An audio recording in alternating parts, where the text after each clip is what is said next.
Добар ден, почитувани, втор дневник на телеканал А1 за денес во живо од студиото во Струмица.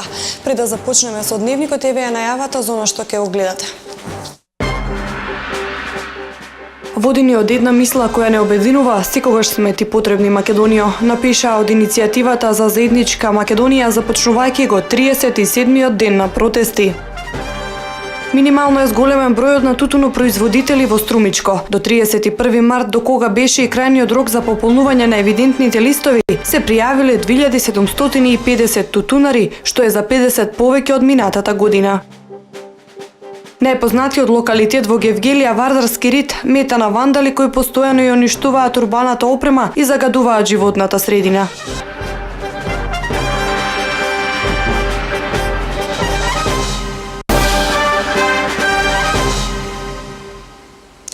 Започнуваме со дневникот. Македонија се ослободува и национално и свесно се сплотува против се што е извалкано, криминогено, неправедно по нас граѓаните.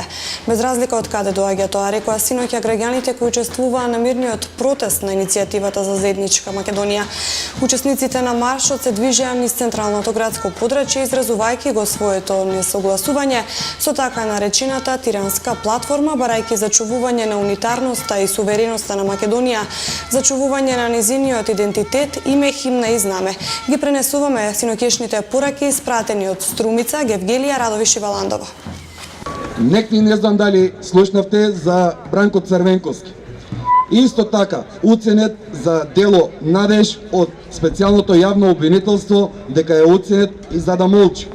Затоа сакаме да им порачаме на таквите како Заев, без разлика, пак ќе речеме, од каде доаѓаат, нема да им помине. Народот е тој кој кажува како и на ЕУ и на САД им порачуваме дека оваа битка ќе ја водиме до крај.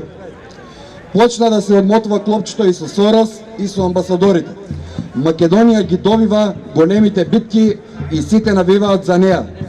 Ете и во Србија е истото сценарио се случува, но веќе поучени и охрабрени од нас, полесно ќе им биде и они да извојуваат победа. Ова започна од кај нас. Сорос и таквите центри кои сакаат мапети за лидери на држави како кула од карти се растураат, почнувајќи од оваа света земја библиска македонска. Да сте живи и здрави. Македонија вечна. Македонија е Божја земја со Божја македонска духовна армија. Не се случајно овие македонски ваши повици. Македонија, Македонија. Овие наши молитви према Бога, мислам, ќе бидат изслушани од Севишниот Бог и на правилен начин разрешени. Да продолжиме понатаму со нашите протести, со нашите молитви и клетви према македонските душмани. Од Божиот суд и од Божјата казна некој грешник не е куртулил. Почитувани, да сте ми живи и здрави и од Бога благословени. Да живее Македонија! Драги браќи и сестри, не ме држи многу паметот и одамна Заев вети владава понеделник, па не ме текнува дали беше понеделник и среда или понеделник и петок ќе правеа влада. Во понеделникот ја немаше, денес ја нема, најверојатно во петок ќе ја има. Разочарани се, пробуваат на секој начин да направат влада, но нема да им успее. Пробуваат на секој начин да не деградираат и да не ловажат. Не бројат, вадат моабети за нас. Зборуваат се и се што, но само едно може да им порачаме. Ова нашата не е револуција. Не е како нивната шарена и геј револуција. Ова е македонски народ излезен на улиците со една единствена цел: зачувување на унитарна Македонија. Браќи и сестри, како и секогаш и вечерва, ве повикувам да ги кренеме македонските знамења, да запееме македонска песна и да промаршираме по гевгелиските улици. Како генерација на македонци се наоѓаме пред сериозен предизвик да направиме нешто кој ќе им помогне на идните генерации на македонци. Неколку децении назад некој се труди систематски да ја уништува Македонија, почнувајќи од промена на името, промената на знамето и територијалната распределба од 2004 година.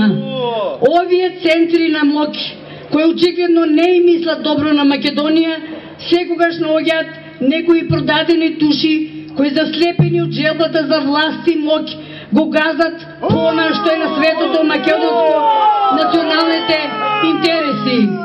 Уништувањето на македонскиот народ започнало после Балканските војни и трае до ден денес. За време на Балканските војни македонскиот народ наивно верувал дека соседите доаѓаат да го ослободат.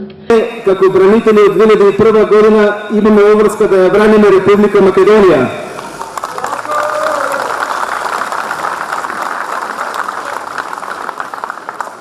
За жал и во поновата историја на нашата млада држава еднаш бевме нападнати. Тогаш велеа дека бараат поголеми права. Иако не дозволивме и се одбранивме, сепак така наречените мешетари и медијатори смислија договор. Го подпишавме и докажавме дека сакаме да живееме во мирна, мултиетничка и унитарна држава. Германска компанија, водечки производител на седишта на автобуси и возови, ќе инвестира во Желино и ќе отвори најмалку 250 нови работни места. Компанијата ќе произведува седишта за автобуси за потребите на белгиската компанија Van Hool, кои ќе бидат наменети за американскиот пазар. Со работа ќе започнат на 1 јуни оваа година во Браунфилд инвестиција во постоечки објект, а во првата фаза ќе се реализираат 60 вработувања, а во еднина бројката на работни места треба да достигне до 350.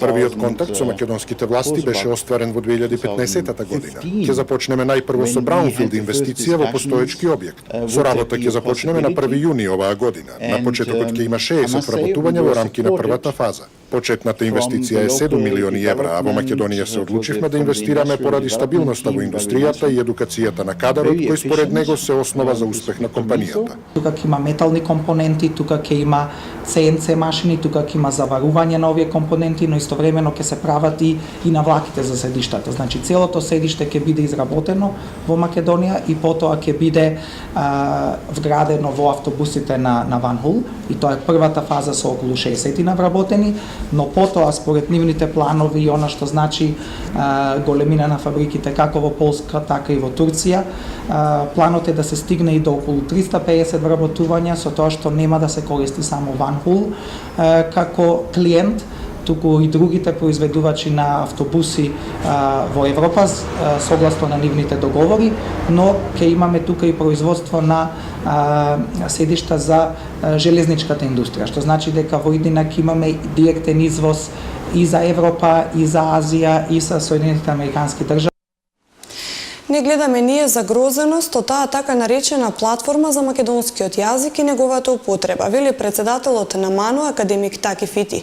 Во интервју за Фактор 24, академик Фити на прашањето дали албанската платформа за него е прифатлива, тој во име на МАНУ даде одговор дека не гледа загрозеност на македонскиот јазик во платформата, иако во првата точка на декларацијата на албанците се бара македонскиот јазик да не биде единствен официјален јазик во Македонија.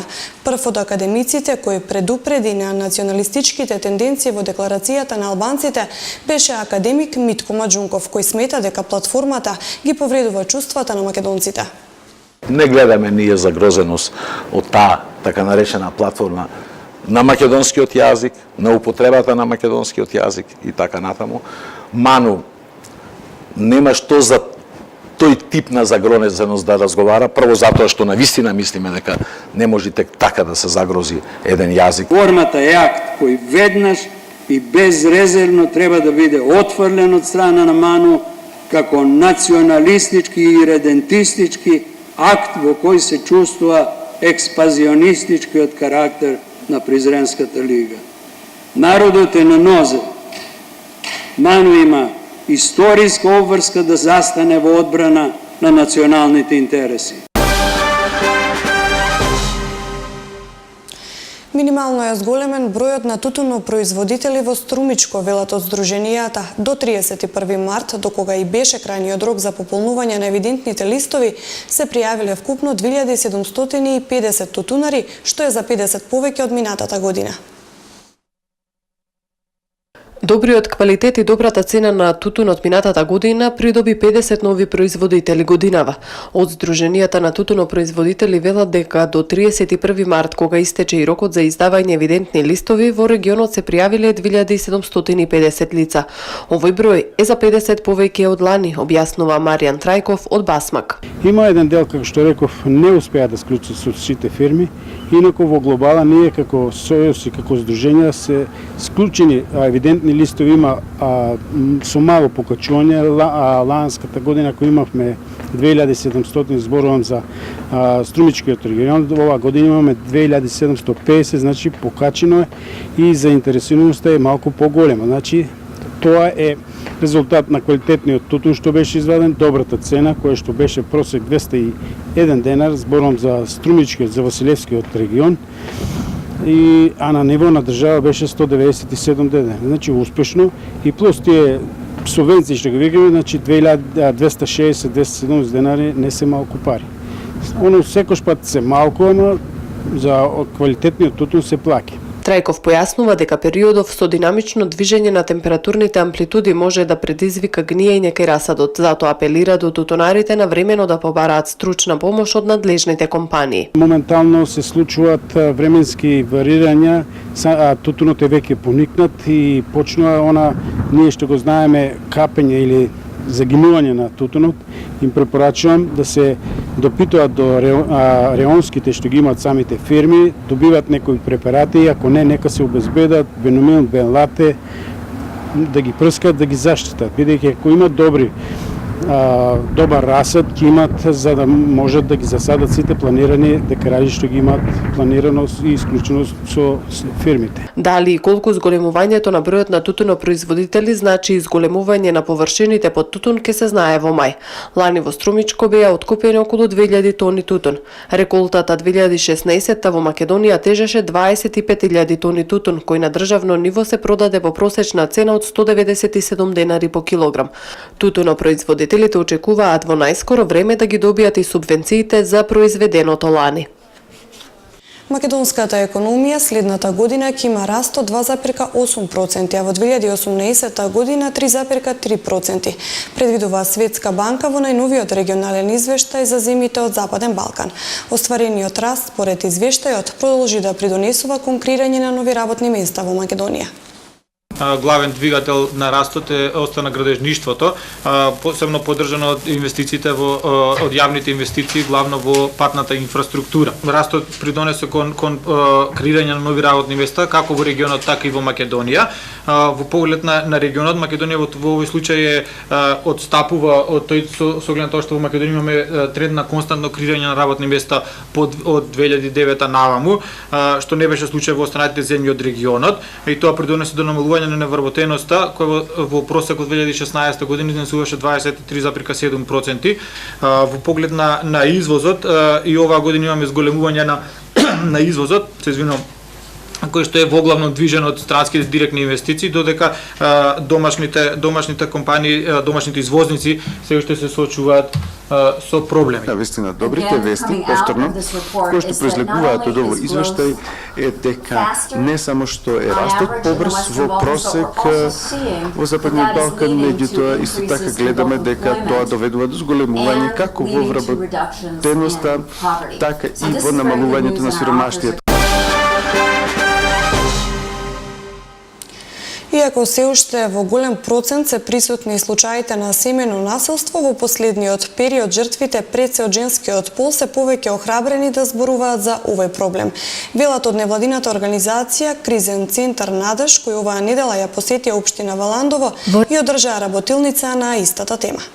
В рамки на проектот Проговори против семејното насилство во општина Валандово се одржа работилница за информирање на јавноста за проблемот со семејното насилство, кои се неговите видови и облици, кои се законските процедури и постапки, меѓународни документи и каде можат граѓаните да се обратат во случај на насилство со интерактивни вежби и дискусии за решавање на случаи на насилство.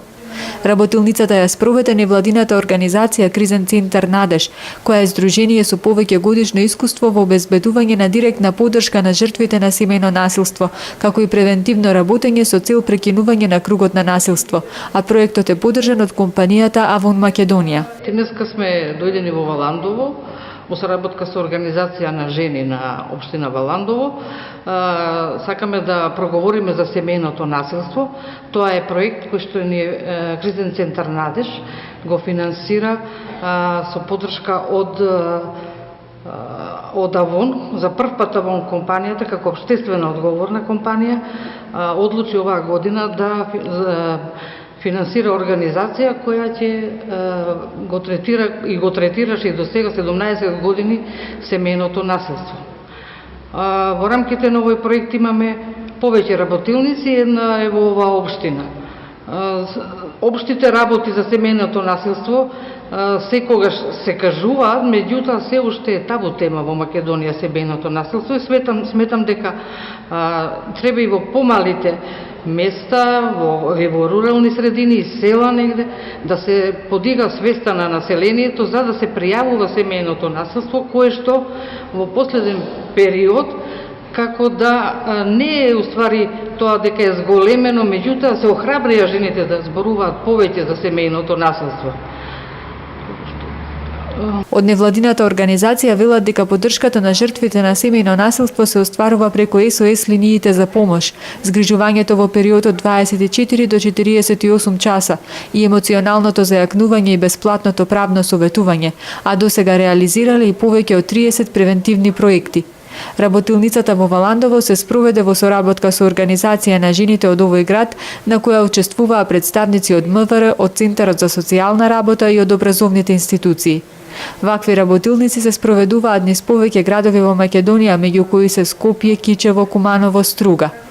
Дел од проектот се и психосоцијална поддршка на жртви, како и згрижување на жртви во кризниот центар Надеж.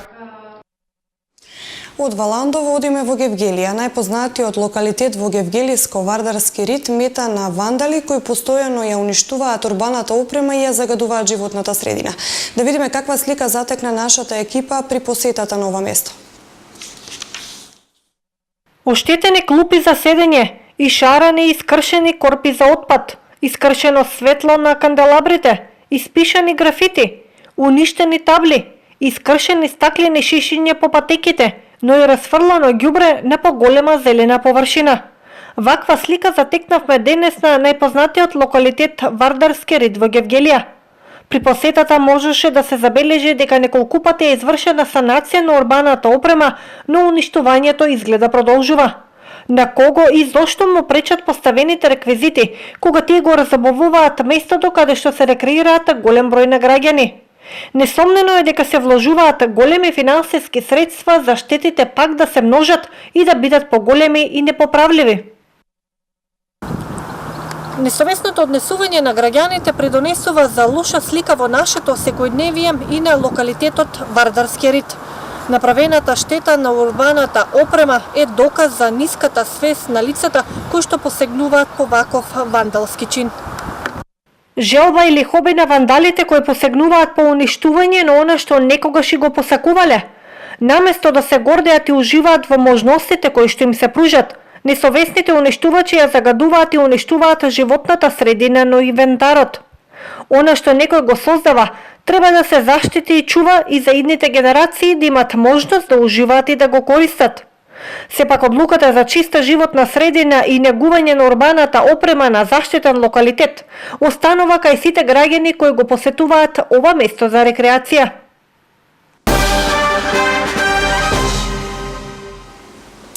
Свето Благовештение или Благовет се смета за голем христијански празник, празник на Пресвета Богородица и денот кога е зачнат Исус Христос. Традиционално на овој блажен ден на дечињата им се ставаат обетки за прв пат. Во пресред на утрешниот празник оваа традиција ја негуваат и струмичани. Празникот Свето Благовештение или меѓу народот попознат како Благовец е празник на Пресвета Богородица. Според православната црква на овој ден е зачнат, односно воплотен Исус Христос. Традиционално на овој ден им се ставаат првите обетки на децата, бидејќи празникот се поврзува со брзото зараснување на раните. Граѓаните на Струмица велат дека им ставаат обетки на нивните деца и внуци, но сепак помладите мајки не го чекаат празникот Благовец за да ја продолжат оваа македонска традиција. Порано беше само на Благовец, сега младите веќе кога сакат тогаш. Да. Оти топло веќе е времето и раничката од сончевите зраци по-брзо зараснува, нема толку краварење и тоа. Ама сега во болниците со шприц ги дупчат. Не е како порано со игла и конец. Да. Прво за децата, после за внукичка име, утре ќе ја донесат. На Благовец носиме и на... Стара традиција е од времето, така и кажи готово. Да, стара традиција. Да, исто така и кај не се празнува големиот христијански празник Благовец. Се стават менгуши обецки на мали, на новороденчиња и не да ги болат ушињата, туку тоа е традиција да бидат благи и да имат среќа и берекет за цела година. Златарниците на овој ден имаат полни раце работа. Кај нив се носат дечиња од различна возраст за да им се пробијат ушите за прв пат, но доаѓаат и повозрасни. Како што вели Виолета Лазарова, собственичка на златарница, на овој блажен ден родителите со радост ги носат своите деца. Благовец уште со традиција се слави кај нас, се почитува, малите дечиња ги носат за бушење, па исто и повозрасните. Тој ден, значи, го сакат, посебно родителите пазат многу на тоа. За девојчињата, па тоа е блажен ден, значи, и затоа сакат да биде на тој ден. Сепак има пак нешто значење. Традицијата останува, значи, се запазува. И на тој ден сакат сите на тој ден да им ставаме на дечињата обед. Со Благовец е поврзано и доаѓањето на птиците преселници. Се верува дека тие ќе дојдат на овој ден дури и да врне снег. Празникот Свето Благовештение се вбројува во постојаните празници и секогаш е на 7 април според новиот или на 25 март според стариот календар. И кога сме веќе на тема празници, се ближи најголемиот христијански празник Великден. На овој значаен ден сите христијани се присетуваат на Христовото жртвување за спас на човештвото. Великден е најстар празник и се празнува од вториот век. Збор 2 за празникот од отец Ѓорги Трајков од Католичката катедрала. Крстниот пат е патот кој што Господ Исус Христос од судницата, каде што бил осуден, на место кое се викало Литостротон. Пилат го осудил Исус на смрт со крст да биде распнат. И потоа му го ставиле крстот на рамото и тој го носел се до местото каде што ќе биде извршена смртната казна, која се вика на еврејски Голгота, на латински Калварија, на македонски преведено значи черепи, мртвачки глави. Ово место се наоѓа надвор од Јерусалимските зидови. Не е било тоа толку многу далеко, меѓутоа сепак Исус, кој бил толку многу предходно тепан, камшикуван и целиот изранет, истоштен, затоа долго траело тоа да го носи тој крст. И ова улица и до ден денес се наречува Вија Долороза, жалосна улица, по која Христос го носел својот крст. И потоа верниците тамо, точно не се знае од кога, меѓутоа некаде во 13 век започнува да го промовират еден ред во католичка црква се вика Фрањевци, ова набожност, а најмногу се проширила ова набожност на крстниот пат во 18 век. Од 18 век во целата католичка црква се проширила ова служба Божја на крстниот пат.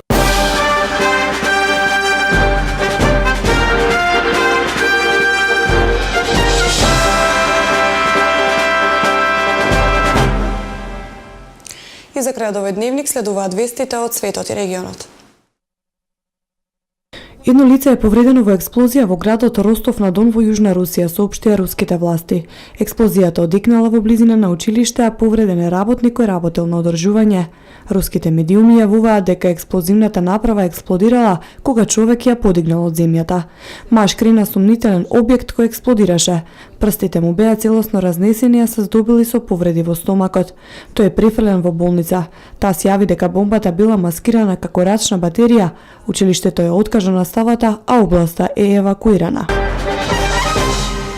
Во текот на изминатите 24 часа вооружените сили на Ерменија вкупно 112 пати го прекршиле примирието долж линијата на разграничување со Азербејџан, соопшти денеска Азербејџанското министерство за одбрана. Како што јави агенцијата Тринд во соопштението на министерството, се навидува дека позициите на азербејџанската армија биле нападнати на повеќе различни локации.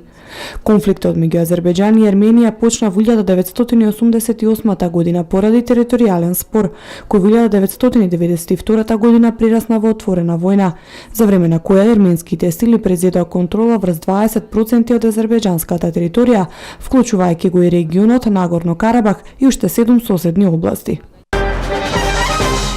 Почетокот на април 1992 година Сараево го памети по случувањата кои го означија почетокот на војната. Сеќавањата на учесниците на тие судбоносни случувања не бледат ни 25 години подоцна. Хроничарите забележале дека екстремистите и симпатизерите на Српската демократска партија на 4 април поставија барикади на приодите кон Сараево и го блокираа сообраќајот на подрачјето на населбата Грбавица.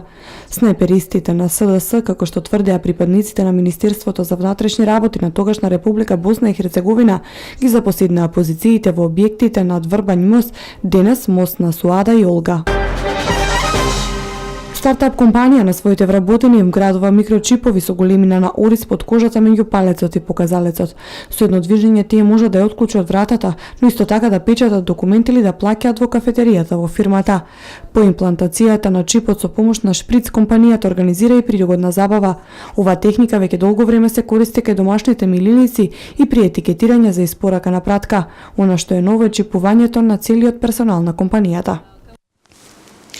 Се гледаме повторно во Централниот дневник во 20 часот. До тогаш пријатно.